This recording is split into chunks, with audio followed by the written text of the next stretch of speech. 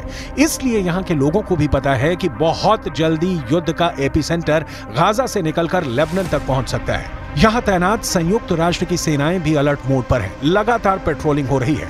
लेकिन इजरायल के लिए एक और बड़ा खतरा हिजबुल्लाह को ईरान से मिली एक मिसाइल को लेकर है। ये है फतह 110 मिसाइल। कहा जा रहा है कि ईरान ये मिसाइल लेबनान पहुंचा चुका है। इसलिए इस मिसाइल की बहुत ही बारीक बातें आपको बताते हैं।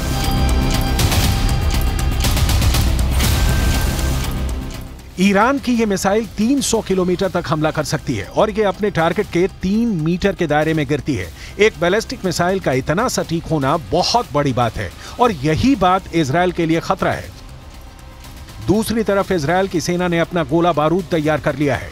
तोपों से जो गोले फायर किए जाएंगे वो पहले से ही रेडी मोड पर रखे गए हैं। इजरायल की रिजर्व फोर्स भी आसपास के इलाकों में तैनात की जा रही है। ये हमवी गाड़ियां हैं जो लगातार यहां तक फौज को पहुंचाने में लगी हुई हैं।